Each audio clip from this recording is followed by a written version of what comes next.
For more, we're joined now by KTV political analyst Brian Sobel. First of all, the inaugural address from Mr. Trump, now President Trump. Anything stand out to you? Well, it was the type of speech that had a number of different elements in it. It was a call for unity at times. It was castigating Washington at times. He really went after. Yes, he did. And then at the end, I thought the last 2 or 3 minutes was very uplifting. You mentioned it. He's sitting in front of the Washington elite, yes. And he really bashed them, saying that no more lazy politicians that all they do is complain and do nothing. That really is something that got him elected, though, wasn't it? Absolutely. He was speaking to essentially his base, but a lot of other people, including a lot of Bernie Sanders supporters and others who think government doesn't work for them. And he had a very populist message. Now, some people were calling the speech a little dark, because it wasn't this soaring, uplifting rhetoric. But Donald Trump is not an orator. He just is going to tell the story. And it was a little dark in that the way he was describing America, it was like a third world country, saying our factories have been shuttered and rusted and people are depressed. I mean, it was like tombstones and all that.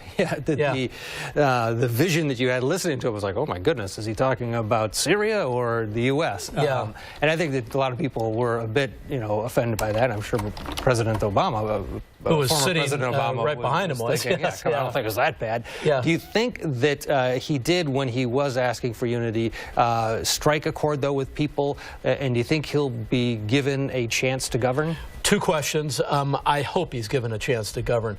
I always tell people that if the president, doesn't matter whether you're a Republican, Democrat, Independent, if the president does well, we'll all do well. So we should naturally hope for the president to have a good administration.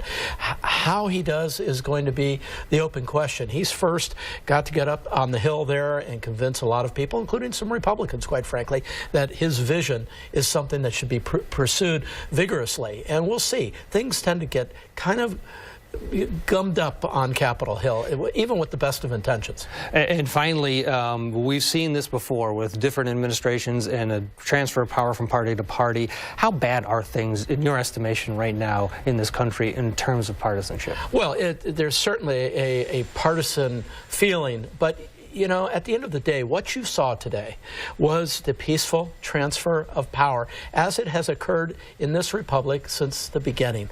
That's what we should be celebrating. And we'll see what kind of presidency Donald J. Trump has.